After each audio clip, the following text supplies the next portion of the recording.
All right, it's review time. This is where I review Spider-Man 2 fresh off the cuff of finishing the game. I usually focus on three topics. We got graphics, we got gameplay, and we have story. I'm going to start with graphics. Graphically, this is probably the best game I've ever played. This game looks amazing. I'm a sucker for like a city in the daytime, which is why this reminds me a lot of like an Arkham Knight, except it's daytime and it's beautiful and it's like hopeful. So it's like my favorite. It's probably my favorite open world game. Like looking wise, it's great, and I gotta give points because this game only crashed on me one time in 10 recording sessions. It wasn't buggy as hell. I don't think I've seen any bugs of significance. It was like ready to go day one, and that's incredible to me. That's like, and it shouldn't be incredible. It shouldn't be. This should be the norm. This should be how all games release. It should be close to perfect. Perfect, unlike other games I've played this year. So it's gonna get points for that, just because it's doing what it's supposed to do, and so many games do not. But the game looks great. There's a lot of attention to detail in this game that I don't see in a lot of other games. Like for example, first of all, the ray tracing is really good. The reflections are really good. There's always reflections on surfaces, and it's like really fun. And they're even the reflections are very detailed. But like one of the things, just to kind of harp on how like in the weeds these the developers were with the like graphics and the world in this game, is that, see that big building in the background right there? If I went up to one of those windows, there's a good chance there'd be an actual NPC in the building, like moving and like living a life in there.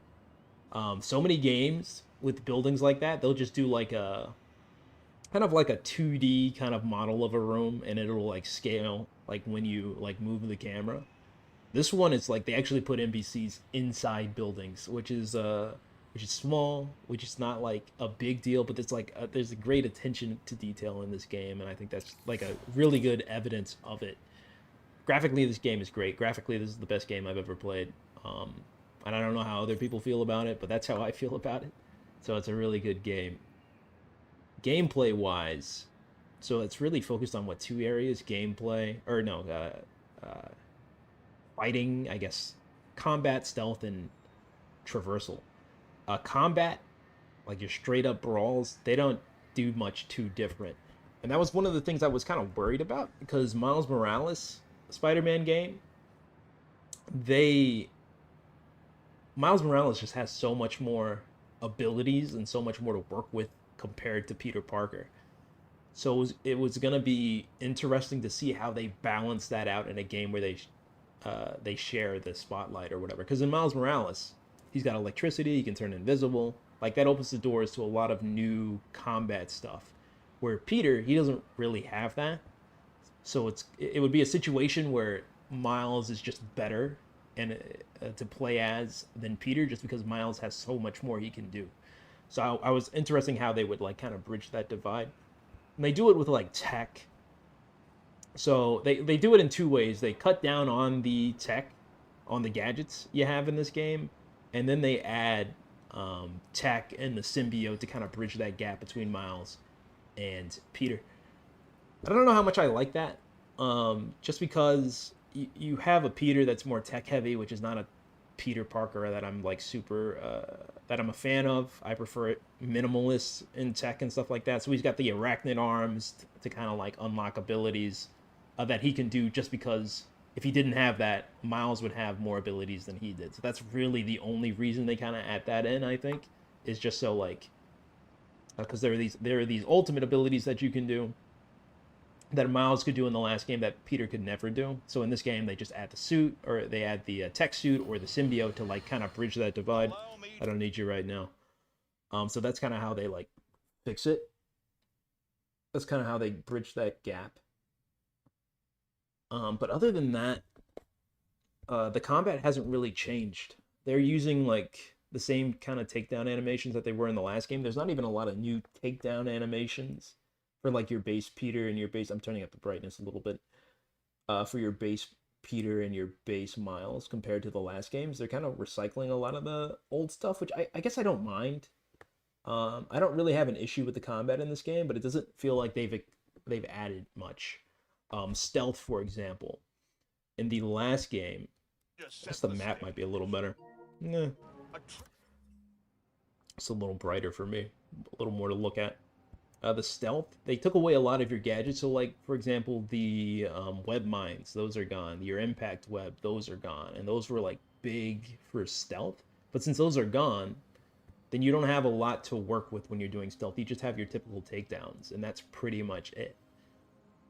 So they didn't really add much to that. They have the web line, which I didn't find myself using a lot, but it's just like it's just an additional like girder, you know. It's just another beam you can walk on, really. So it's not, you know, it's not the most interesting thing in the world. Stealth wise, they didn't really add too much to this game.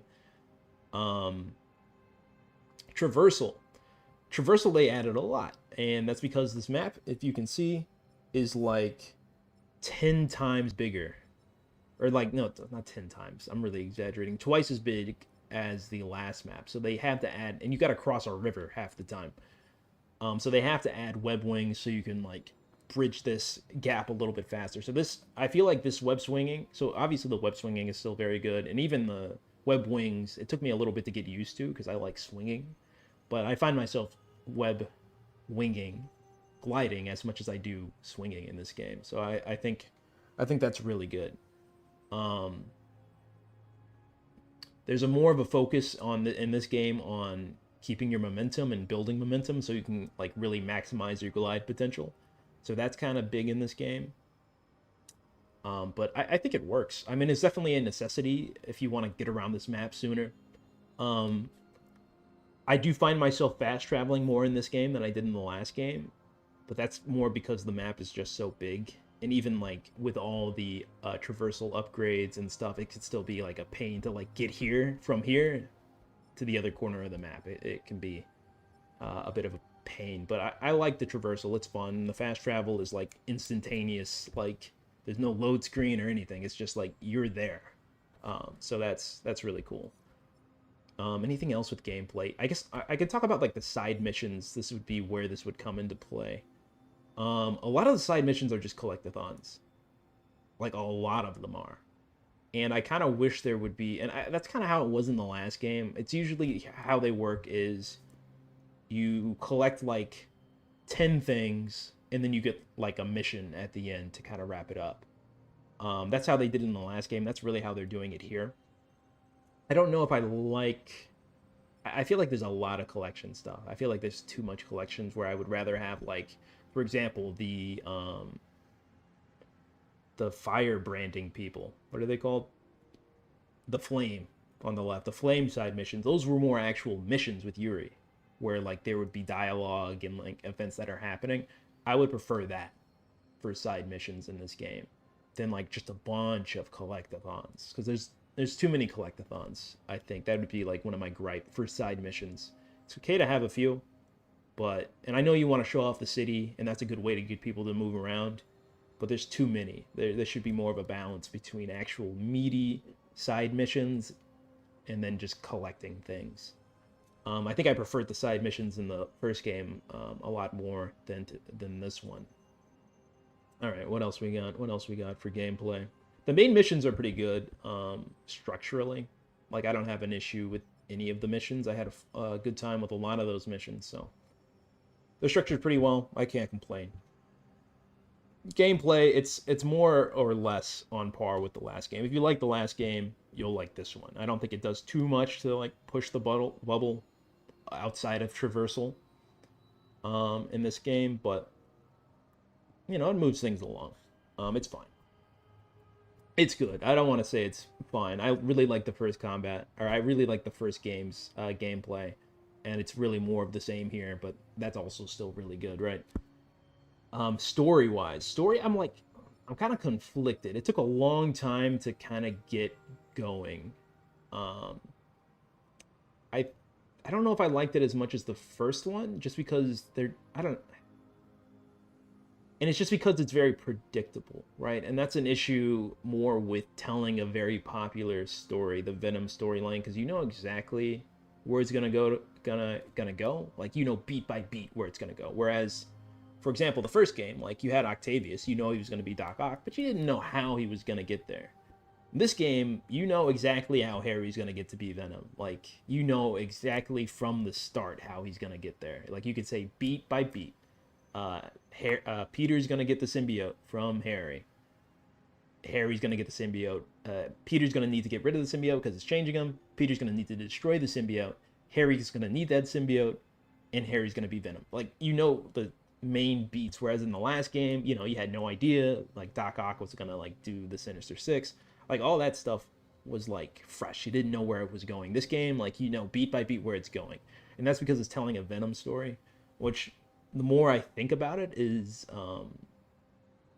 I guess more it can just be a detriment to the game if you're looking to be surprised, because I don't think you're going to be surprised when you play this game, at least not with the main mission stuff. So that's kind of like, but that's just, you're telling a Venom story, which I think is I don't know, you're telling a Venom story, so like if you know the Venom story, like you know where this game is going to go. So I don't know, I think it tells the story well. I think the Craven stuff is pretty good. I like his like motivation as a villain. The Venom stuff is even good. The black suit stuff is pretty good. I think they give you enough time to experience the black suit to like let Peter's character like change as he's having it, as opposed to like, because I can tell you in the Spider-Man 3 video game, you have the suit for like 2 hours of gameplay, and they kind of really rush you through. This one doesn't rush you through. It kind of like slowly builds it, which I like a lot. So I don't know. The story is good. The story is good. I don't know if it's my favorite, but it's pretty good. I'm excited to kind of play it again. Yeah. Anything else I want to mention? Anything else that bothered me in the story? I don't think anything really bothered me. I was always excited to come and play. So that's like a good thing. There are some games where I'm like, I'm going to have to like go. I sometimes dread coming back to, or I'm like, I'm not really excited to play. For me, for example, just to show how much, and I think I'm going a little long, but just to show how much like I like this game. I hate editing. I hate cutting down the YouTube videos. I hate like going through and making cuts and like transitioning whatever stuff. I hate doing that. But I love to play the game. If I love to play the game, I will go through the editing. I will not sit on it. And I didn't sit on any editing for this because I really wanted to get into the next session. So I think that's kind of speaks to the quality of this game. So yeah, I don't know. I had a good time with it. I would say it's worth getting like full price or whatever. Like I don't know. I don't really have a scale, but it's worth getting today if you wanted to get it. I think it'd be really fun for you to play. It's just it's a good Spider-Man story, and I like this version of Spider-Man kind of a lot. So, and that's a hard thing to do because there are some Spider-Man where I'm like, but this one's pretty good. It's probably a more definitive, very accurate version of Spider-Man. So, and Miles Morales. Oh, I want to talk about Miles. He kind of gets sidelined, I feel, for a good chunk of this story until around the end. It's like they don't really know what to do with him because the Venom story is so much a Peter story that it's hard to like justify having them both in there. You know what I mean? It's hard to keep them both active. Miles' story for most of the game is he's having a hard time writing his college essay, and that's like true for half of the game. And then, you know, when he needs to help Peter, he's really got his own thing to do. But even then, it's like, it's him helping Peter. It's not really something for him. So that's, I guess, something to talk about, or that's something to like mention. If you're a big Miles fan, I don't think this game really moves much with Miles for a good chunk of the game. It doesn't do too much. He doesn't have a huge arc. I mean, he's got the stuff with Martin Lee, the Negative Man or whatever, Mr. Negative. And that's cool, but it seemed more like they needed to give him something, you know what I mean, as opposed to like they had a Miles story in mind that they wanted to tell. It felt like they had they wanted to do Venom, but they didn't really know what they were going to do with Peter or with Miles, so they had to like release Mr. Negative and give him that arc. It just doesn't seem like they had much to do. If you're a big Miles fan, like it's cool to play, but like I think you're going to be playing mostly as Peter, and you're going to be more invested in the Peter storyline than the Miles storyline, because the Miles storyline isn't really there. That's the big point I really wanted to hit on. But it's a good game. It's worth getting. It's worth getting full price if you are a Spider-Man fan. Even if you're not, it's a very beautiful world. It's fun to just swing around. Even if you're just swinging around, like It's a lot of fun. So it's worth getting. Those are my thoughts. This is the wrap up for the Spider-Man 2 game. So I don't know what I'm going to play next. I thought it was going to take much longer to finish this game. Today's the 12th, November 12th. I'm really kind of cruising. So I got the rest of the year to like figure out what I want to do with the channel, but I'm sure I'll be back with something. Thank you guys for watching. If you want to leave a like, up, subscribe, you can. You don't have to if you don't want to, but please do. Hope to see you guys on another video. Thank you for watching. Bye.